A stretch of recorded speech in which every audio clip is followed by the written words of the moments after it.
మీరు మాకు తుఫాను గురించి, సైక్లోన్ గురించి, డిజాస్టర్ గురించి మాట్లాడే పరిస్థితి మీకుందా? తెలుగుదేశం పార్టీ ఎప్పుడు కూడా ఒక బాధ్యత కలిగిన పార్టీ. ఎవరికి ఎక్కడ కష్టమున్నా సమర్థవంతంగా, అది కూడా ఒక శ్రద్ధతో పనిచేసే పార్టీ.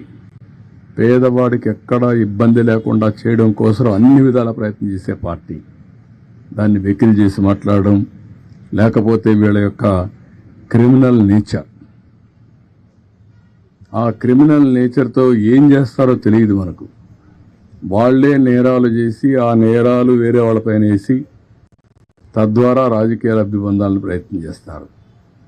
చాలామందికి అనుమానం ఉంది రాష్ట్రంలో, ఏంటి ఇవన్నీ ఎట్ట జరుగుతున్నాయని. మామూలుగా నా గవర్నమెంట్లో, నేను ఎప్పుడు గవర్నమెంట్లో ఉన్నా, రౌడీజం కానీ, ఫ్యాక్షన్ పాలిటిక్స్ కానీ, వైలెన్స్ కానీ, లా అండ్ ఆర్డర్ వైలేషన్స్ కానీ ఎప్పుడు ఉండవు. అలాంటిది ఈ మధ్యకాలంలో అక్కడక్కడ తోక తిప్పే పరిస్థితికి వస్తున్నారు. తోక తిప్పే పరిస్థితికి వస్తున్నారు అంటే కొంతమంది రాజకీయ ముసుగులో పెత్తనం చేయొచ్చు, తప్పించుకోవచ్చు అనుకుంటున్నారు. కానీ రాజకీయ ముసుగులో మీరు తప్పించుకోలేరు. ఇష్ట ప్రకారం చేస్తే ఎవరిని వదిలిపెట్టాం. మొన్నే గుడ్లవల్లేరులో మీరు చూశారు. ఏం మాట్లాడారండి మీరు? మాకు సిన్సియారిటీ ఉంది. అందుకే నేను ఫారెన్సిక్ ఎక్స్పర్ట్స్ అందరినీ తీసుకొచ్చి నేషనల్ లెవెల్లో ఉండే మేధావులతో అందరితో పెట్టి, ఎక్స్పర్ట్స్తో పెట్టి కేసు ఎస్టాబ్లిష్ చేస్తాం. తప్పు చేశారని తెలిస్తే ఎంత పెద్దవాడున్నా వాడిని వదిలిపెట్టాం. దాన్ని ఎస్టాబ్లిష్ చేయడానికి చేస్తే దానిపైన కూడా ఇష్ట ప్రకారం మాట్లాడే పరిస్థితికి వచ్చారు. ఇవన్నీ తప్పుడు ఆరోపణలు కట్టిపెట్టండి, వాస్తవాలు మాట్లాడండి. ఏమీ తెలియకుండా బుడమేరు గేట్లు ఎత్తలేదు, ఎత్తారు అని మాట్లాడడం, లేకపోతే ముఖ్యమంత్రి గారి ఇంటికి ముంపు గురి కాకుండా, ఏంటంటే గురి అయితే నీళ్లు వచ్చాయి, వస్తాయి, ఏమైపోతుందండి? అందరి ఇళ్ళకి వచ్చాయి. మొత్తం విశాఖపట్నం సగం మునిగింది, నీళ్లు వచ్చాయి. నీళ్లు వచ్చినప్పుడు ఏమవుతుంది? అదే మరి అమరావతి, ఏదో నీళ్లు వచ్చేసే అమరావతి మునిగిపోయింది, అమరావతి, దాని మీద ప్రాపగండా. ఏమీ జరగలేదు అక్కడ. ఇలాంటి తప్పుడు ప్రచారం చేసి, తప్పుడు ఇది చేసి ఏదో రాజకీయ లబ్ధి పొందాలనుకుంటున్నారు. ఇది కరెక్ట్ కాదు. నేను ఎప్పుడూ 45 ఏళ్ళు నా రాజకీయ జీవితంలో ఇంత పనికిమాలిన పార్టీని, పనికిమాలిన ప్రచారాన్ని ఎప్పుడు చూడలేదు. ఏది ఏమైనా తెలుగుదేశం పార్టీ చాలా స్పష్టంగా ఉంటాం. ఎక్కడికక్కడ ఇలాంటి తప్పుడు ప్రచారాల్ని ఖండిస్తూ, ఎవరైనా సరే నేరాలు చేసి రాజకీయ లబ్ధి పొందాలనుకుంటే మాత్రం చాలా స్పష్టంగా ఉంటాం. ఆ విషయం గుర్తుపెట్టుకోవాల్సి హెచ్చరిస్తున్నాం. ఎవరికి ఇవ్వాలి, ఎవరికి ఇవ్వాలి ఇన్ఫర్మేషన్ తెలియదా? గేట్లు ఎత్తడంలో ఇన్ఫర్మేషన్ ఇవ్వలేదా? ఏ గేట్లు ఎత్తేప్పుడు ఇన్ఫర్మేషన్ ఇవ్వాలి? ఫస్ట్ నుంచి ఎవ్రీడే మీరు, నేను, ప్రజలు అందరికీ, రైతులకు ఇన్ఫర్మేషన్ ఇవ్వలేదా? ఆల్ ప్రాజెక్ట్స్ని జాగ్రత్తగా మేనేజ్ చేస్తూ ఏ ప్రాజెక్టులో ఎంత వాటర్ ఉందని చెప్పలేదా? పైన ఎంతెంత వాటర్ వస్తుందని ఎప్పటికప్పుడు చెప్పలేదా? ఏ రోజు జరిగింది? లాస్ట్ డే ఏదైతే మన సైక్లోన్ క్రాస్ అయ్యేది శ్రీకాకుళంలో, కళింగపట్నంలో క్రాస్ అవుతుందనుకుని అక్కడే క్రాస్ అయింది. క్రాస్ అయిన తర్వాత ఈ రెయిన్ఫాల్ అంతా కళింగపట్నంలో పడుతుంది అనుకుంటే, అంత మునుపంతా రెయిన్ అంతా పడింది గుంటూరు, కృష్ణాలో పడింది. ఆ తర్వాత ఖమ్మం, నల్గొండలో పడింది. నల్గొండ, ఖమ్మంలో పడింది. మళ్ళా ఎక్కడికి వచ్చింది? నేరుగా ప్రకాశంకి వచ్చింది. ఈ మన బుడమేరు కానీ, పక్కనుండే ఇంకా కొన్ని డ్రైన్స్ కానీ అన్నిట్లో నీళ్లు వచ్చాయి. దాంట్లో వచ్చిన అడిషనల్గా వచ్చే వాటర్ ఇది శ్రీశైలం అప్పటికే నిండిపోయింది, నాగార్జునసాగర్ నిండింది, పులిచింతలు నిండింది. అక్కడి నుంచి హెవీ రెయిన్ఫాల్తో ఆయన్ని వచ్చాయి. ప్లస్ ఇక్కడ పడిన వర్షంతో ఈ నీళ్లు వచ్చాయి. ఇక్కడ ఎక్కువ వర్షం పడింది, లోకల్ క్యాచ్మెంట్లో నీళ్లు వచ్చాయి. ఆల్ ఆఫ్ ఏ సడన్ కమ్ముకొని వచ్చి వీళ్ళు చేసిన తప్పుడు పని, మానవ తప్పిదం. ఆ రోజు వీళ్ళు బ్రీచ్ చేసింది కానీ మేము కానీ చెక్ చేసుకొని ఉంటే ఆ బ్రీచెస్ క్లోజ్ చేసి ఉంటే ఇప్పుడు ఈ నీళ్ళు వచ్చే పరిస్థితి లేదు. ఇది నువ్వు అనలైజ్ చేసుకొని మాట్లాడాలా, తెలియకపోతే నేర్చుకొని మాట్లాడాలి. ఏదంటే ఇది మాట్లాడతాను, ఏదో ఇన్ఫర్మేషన్, ఏమి ఇన్ఫర్మేషన్ అది? ఈరోజు నిన్న జరిగితే ఈరోజు అన్ని జిల్లాల్లో కూడా వండించి తీసుకొచ్చి 3,50,000 మందికి ఇప్పటికి తిండి పెట్టాం. ఇంకొక 1,00,000 మందికి పెడతాం. ఇప్పుడు రాత్రికి కూడా ఇస్తున్నాం. ఎక్కడ చేయలేదంటే రెడీనెస్ రాత్రికి ఇప్పుడే కదండి. రాత్రి జరిగితే తెల్లవారే కొందికి ఒక 120 బోట్లు తెప్పించామే. ఎక్కడి నుంచి వచ్చే బోట్లు, ఎక్కడి నుంచి ఆపరేట్ చేస్తే మీరు చూడలేదా? మరి అక్కడి నుంచి మొత్తం ఫుడ్ అంతా కూడా తీసుకెళ్ళాం, ప్రొక్యూర్ చేసాం. అది ఒక బాధ్యత. మేము వీళ్ళ కోసం అపోజిషన్ ఇచ్చేయాలి, ఒక బాధ్యత చేసాం. అవన్నీ ముందుకు వచ్చాం.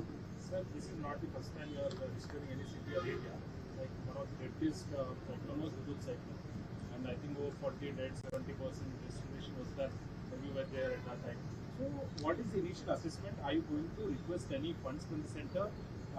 What has been, sir, what is the figures now? And also, in my career, this is the biggest disaster.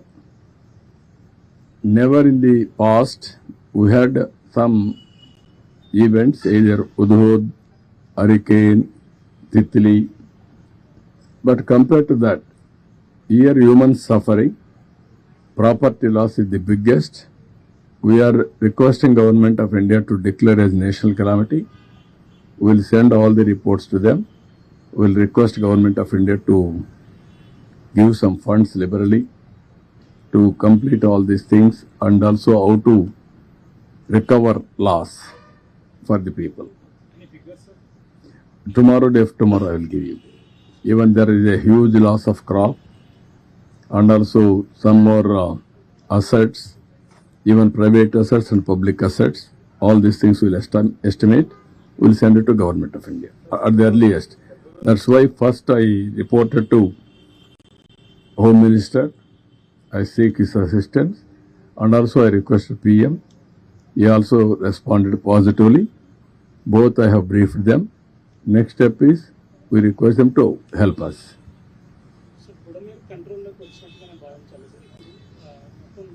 Yeah water అయితే స్లోగా తగ్గుతుంది. ఇప్పటికే 1.5 feet తగ్గింది. రాత్రికి ఇంకా తగ్గచ్చు. ఇక్కడ కూడా మీరు చూస్తే 11,20,000 క్యూసిక్స్ వచ్చాం 8 o'clockకి. ఇప్పుడు ఇంకా తగ్గుతుంది. కాబట్టి కృష్ణా నదిలో కూడా తగ్గింది, బుడమేరు కూడా తగ్గుతా ఉంది. అందుకని సిటీ కూడా కొద్దిగా ఈజీ అవుట్ అవుతా ఉంది.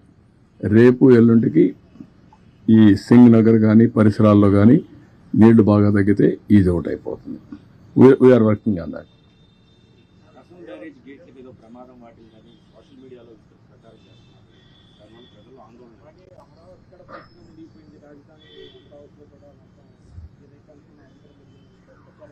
నేనేమంటానంటే 2 విషయాల్లో కూడా క్రిమినల్స్ కొంతమంది ఈ రాష్ట్రంలో ఉంటే, వాళ్ళు రాజకీయాల్లో ఉంటే ప్రజలకు కూడా ఎవ్రీడే అనుమానాలు వస్తాయి. నాకు కూడా అనుమానం వస్తా ఉంది.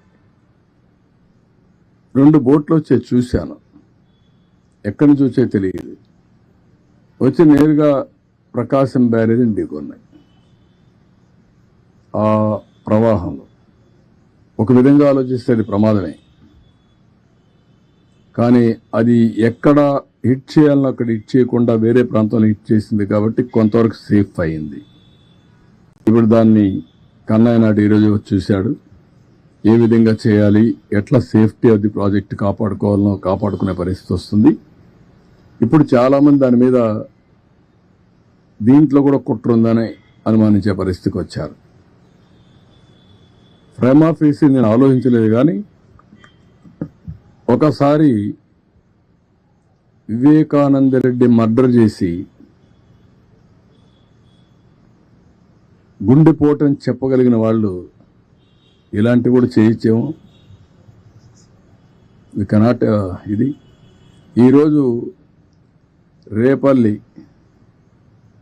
ఏదైతే బండి ఉందో అక్కడ పెట్రోలింగ్ పెట్టే పరిస్థితికి వచ్చాం ఈ దొంగల కోసం, నేరస్తులతో. ఎప్పుడన్నా ఆలోచించామంటే పెట్రోలింగ్ పెట్టాలని? నాకెప్పుడు లేదు.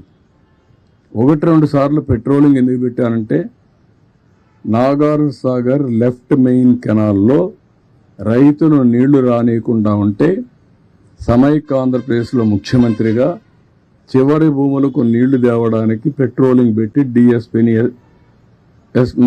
ఆర్డీఓని పెట్టి నీళ్లు తీసుకొచ్చాను. నౌ క్రిమినల్స్ ఎవరైనా కానీ బ్రీచెస్ చేస్తారేమో అనే భయంతో ఇప్పుడు పెట్రోలింగ్ పెట్టమని చెప్పాను నేను డీజీపీకి, ఇప్పుడు సిఎస్కి ఇద్దరికి. What is the fate? Amaravati ఎందుకు పనిగట్టుకొని మీరు ప్రచారం చేస్తున్నారు మునిగిపోయిందని? మీరు చూడండి, ఒక విష ప్రచారం వైఎస్ఆర్ కాంగ్రెస్ పార్టీ దానికి సంబంధించిన బ్లూ మీడియాలోనే స్టార్ట్ అవుతున్నాయి. ఇదే పని పెట్టుకున్నారు. ఇదే పని పెట్టుకొని ప్రతి ఒక్క దాన్ని విష ప్రచారం చేస్తూ మభ్యపెట్టే విధంగా చేసే పరిస్థితి వచ్చారు. కొన్ని ఇక్కడ ఇంకా ఎస్టాబ్లిష్ చేయలేదు, కానీ అనుమానం వచ్చే పరిస్థితి కూడా వస్తుంది. కానీ ఎవరిని వదిలిపెట్టను, చాలా ఫర్మ్గా ఉంటాం. గుడ్ల వల్లేర్లు ఏంటంటే మీ పని? సిగ్గుందా మీకు? 300 వీడియోలు ఉన్నాయా? ఇవన్నీ తీశారా? అన్ని యూనివర్సిటీలో తీస్తున్నారా? ఎవరు చెప్పాడు మీకు? అంటే ఆ పిల్లల భవిష్యత్తు అవసరం లేదు మీకు? ఓసారి అక్కడ జరిగిన సంఘటన పట్ల పిల్లలు ఆవేశంగా ఉన్నారు. ఆవేశంగా ఉంటే రాజకీయ నాయకుడిగా, ఒక ఎల్డర్లుగా నా బాధ్యత ఏంటి? ఆ పిల్లల్ని మెప్పించి ఏం జరిగిందో జరగలేదో అన్ని ఎస్టాబ్లిష్ చేసి, జరిగితే కఠినంగా శిక్షించి, జరగకపోతే జరగలేదని చెప్పి వాళ్ళల్లో మనోధైర్యాన్ని నింపవలసిన మేము 300 వీడియోలు తీసేశారని చెప్పి ఆ 300 వీడియోలు ఉన్నాయని దేశం అంతా పంపించి డిగ్నిఫైడ్గా ఉండే ఇన్ఫ్లుయెన్సర్ దేవుడు పెట్టిస్తారా మీరు? ఏమనుకుంటున్నారు మీరు? ఒళ్ళు దగ్గర పెట్టుకోవాలి. ఆడపిల్ల శీలాన్ని లెక్కలేని విధంగా మీ ఒక్కొక్కరు మనం చూస్తున్న ఆ పార్టీలో ఎలాంటి చరిత్రహీనులు ఉన్నారు. ఆడబిడ్డల పట్ల ఎంత దారుణంగా ప్రవర్తించే ఉన్నారు మనం చూసాం. కనీసం వాళ్ళపైన యాక్షన్ తీసుకోకుండా ఏమీ లేనిది ఇక్కడ నెపమేసి ఆడబిడ్డల భవిష్యత్తుని అంధకారంలో పెట్టే పరిస్థితికి వస్తుంది. కబద్దారు గుర్తుపెట్టుకోండి. అందుకే నేను ఒక టాప్ లెవెల్ ఎక్స్పర్ట్స్ కమిటీ వేశాను, పోలీస్ ఆఫీసర్లు వేశాను. నిగ్గుదేలుస్తాం. అది నిగ్గుదేల్చడమే కాదు, ఆ తర్వాత ఇలాంటి తప్పుడు కేసులు పెట్టిన వాళ్ళు కూడా నోటీసులు చేంజ్ చేయాలని చేస్తాం.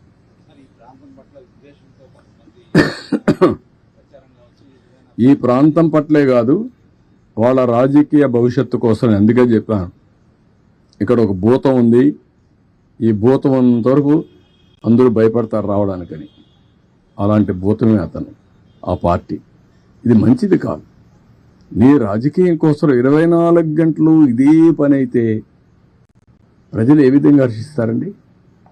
ఏ రాజకీయ నాయకుడైనా చేయాల్సింది ప్రజాహితం కోసం పనిచేయాలి, ప్రజల్ని ఎంపవర్ చేయాలి, తద్వారా రాజకీయ లబ్ధి పొందాలని ఆలోచించాలి తప్ప సమాజం ఏమైపోయినా పర్వాలేదు, అమరావతి రాకపోయినా పర్వాలేదు, ఇండస్ట్రీస్ లేకపోయినా పర్వాలేదు, ఆడబిడ్డలు ఏమైనా పర్వాలేదు అనే దరిద్రమైన రాజకీయం చేయడం కరెక్ట్ కాదు. ఓకే, ఇంతవరకే ఈరోజు. ఎందుకంటే రేపు నాకు ముఖ్యంగా వరదలు, దాని మీదనే మాట్లాడదాం. అతను చెప్పాడు కాబట్టి ఇవన్నీ చెప్పాల్సి వచ్చింది. Otherwise this is not the time.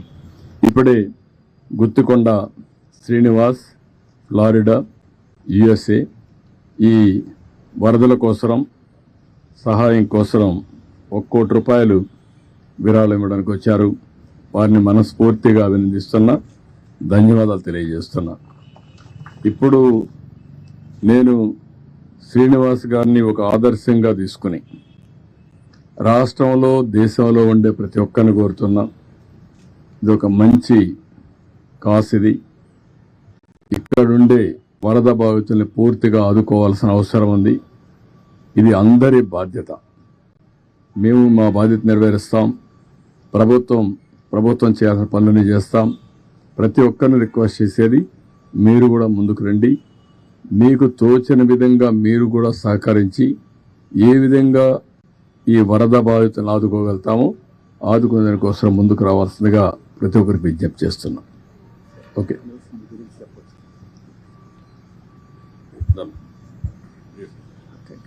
అందరికీ నమస్కారం అండి. ఈరోజు ఆంధ్ర రాష్ట్రంలో మన విజయవాడ నగరంలో జరిగిన ఘోరమైన విపత్తు 100 ఇయర్స్లో ఎప్పుడూ జరగలేదు. అటువంటి విపత్తు జరిగింది. దాదాపు 1,00,000 మంది వాటర్లో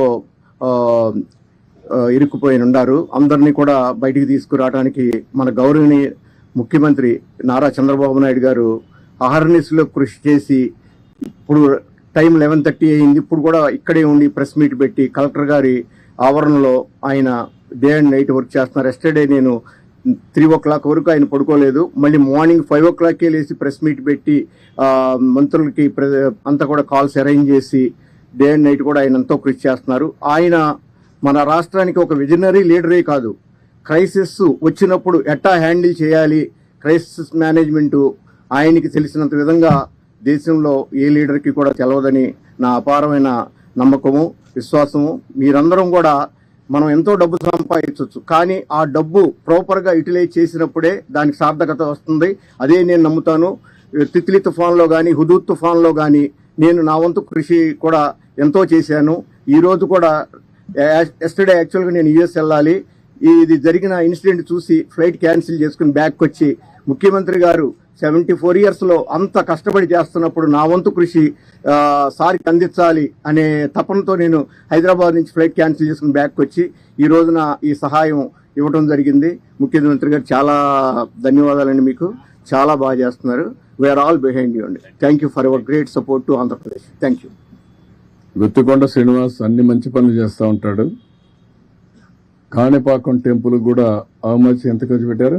18 కోట్లు ఖర్చు పెట్టి ఆ టెంపుల్ రినోవేషన్ కోసం బ్రహ్మాండంగా పనిచేశారు.